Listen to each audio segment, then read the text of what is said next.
Hi, everyone. It's Ira Wolfe here. Just to let you know that we will not be having a live Geek Skeezers and Googlization show today, but this is a great time to catch up on all the great episodes we had over the last few weeks. Just last week, we had Vibhas with Tanji from Gallup. Great conversation about hybrid work and employee engagement. Just the week before, we had Jacob Morgan with his new book. Prior to that, we had Paul Zak, a great talk about neuroscience. And then just a few weeks prior to that, we had Gabriella Kellerman, who was talking about her new book, Tomorrow Mind, that was co-authored with the great Dr. Marty Seligman. So a great opportunity to catch up. We also have our GGG Unleashed episodes that are available. They're 15-minute broadcasts each month by people like Vivian Blade, Bill Keller, Joe Sirio, Paul McCarthy, of our partner Avanti.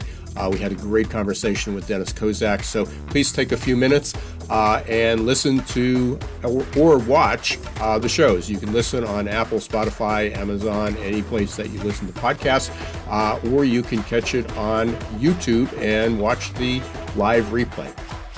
I guess that's an oxymoron, but you can watch the replay. Okay, until next week, have a great week, and don't let the shift hit your plans. The most startling finding, Ara, you mentioned you've looked at quite a lot of our research. The one that scares me the most, you mentioned the number on how many employees actually feel that they're connected to the culture of their organization. The one that scares me the most is when we actually pass that number by leaders and individual contributors. So the individual contributors were about 17 to 18%. And leaders were at 39%. So there's a 22% gap. My problem is not the 22% gap. My problem is the 39%. Only 39% of leaders feel that they're connected to the culture of their organization. We know that hybrid employees right now are the most engaged in terms of engagement with the organization. Guess who's the least engaged? On-site. Least engagement overall. And we found out the magic number is 3. If you actually have 3 days on-site and if you're hybrid, that seems to have the most impact on engagement. And there are 2 days you want to avoid. You want to avoid manic Mondays. That doesn't work if you're in the office. You want to avoid Freaky Fridays.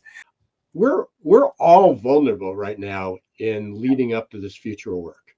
You know, we're living in this age of VUCA, volatile, uncertain, complex, and ambiguous. And we can't, you know, if it's not a technological event that's disruptive, if it's not politics, you know, living in the US, if it's not politics, it's war.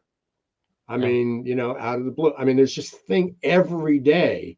There is some other event that creates some level of uncertainty and complexity and ambiguity and volatility.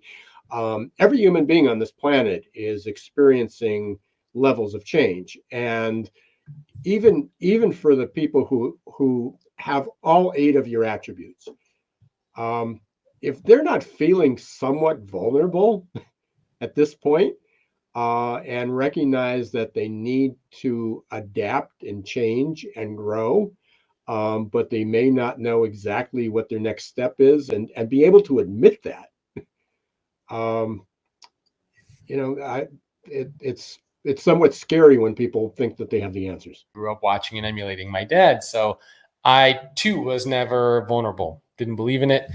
Thought it was something dumb that I shouldn't be doing.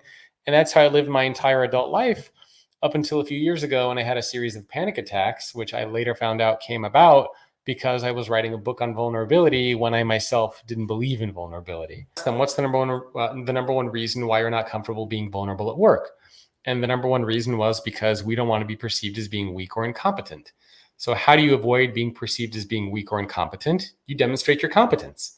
Obviously, if you just show up to work every day talking about the gaps that you have, you are going to create a perception in the eyes of those around you that you got a lot of gaps. I think the correlation between happiness and productivity has been confused by a lot of people. It really looks like, for most of the research, is that productive people feel satisfied, right? So it's not that I want you to have Taco Tuesday and, you know, whatever, jump around and sing songs. What I really want to do is give you hard but achievable goals. You work in a team to meet those goals and then go, holy crap, we did some great work this week, right? We really killed it.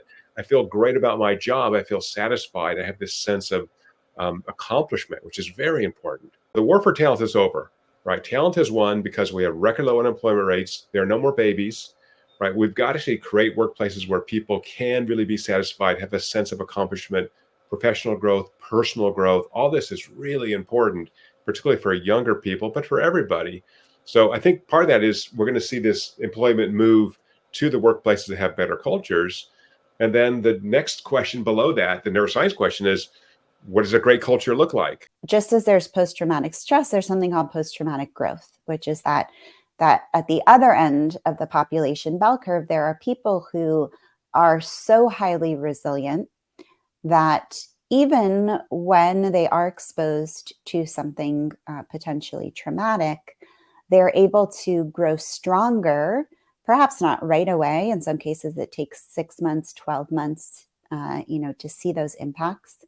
But they get more centered. They have a stronger sense of purpose, a stronger sense of motivation, greater clarity on how they want to spend their time in their life. And they describe coming out of those experiences stronger than they were going into them. And this is not the first time it's been hard for people to cope with a labor transformation. It's not even the first time it's been hard for people to cope with a labor transformation while companies have existed.